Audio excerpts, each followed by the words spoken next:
આ છે મોઢેરાના સૂર્ય મંદિર પર એક સંક્ષિપ્ત નજર. તો ચાલો સીધા જ જઈએ ગુજરાતના મહેસાણા જિલ્લામાં.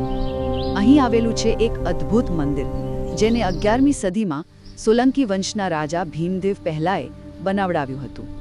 જુઓ, આ મંદિર એની મારું ગુર્જર સ્થાપત્ય શૈલી, મતલબ કે એની બારીક કોતરણી અને એની ખગોળીય ગણતરી માટે આખી દુનિયામાં ફેમસ છે. તો સૌથી પહેલી વાત જે આ મંદિરને ખાસ બનાવે છે એ છે એની રચના. આખું સંકુલ 3 ભાગમાં વહેંચાયેલું છે: ગર્ભગૃહ, સભામંડપ અને એક મોટો બધો સૂર્યકુંડ. અને આ સૂર્યકુંડની ખાસિયત એ છે કે એની અંદર 108 નાના નાના મંદિરો છે, જે ખરેખર અજોડ છે. હવે બીજી વાત, અને સાચું કહું તો આ તો એકદમ ગજબ છે, એ છે એની એન્જિનિયરિંગ. વિચારો કે મંદિરને એવી રીતે બનાવ્યું છે કે વર્ષમાં 2 વાર વિષુવકાળના દિવસે સૂર્યનું પહેલું કિરણ સીધું ગર્ભગૃહમાં જઈને મૂર્તિના સ્થાન પર પડતું હતું.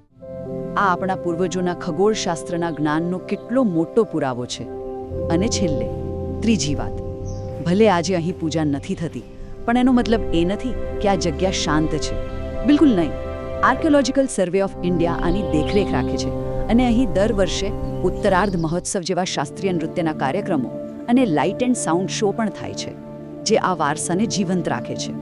ટૂંકમાં કહીએ તો મોઢેરાનું સૂર્ય મંદિર ફક્ત એક ઐતિહાસિક ઇમારત નથી, પણ પ્રાચીન ભારતના જ્ઞાન, કળા અને સંસ્કૃતિનો એક ધબકતો વારસો છે.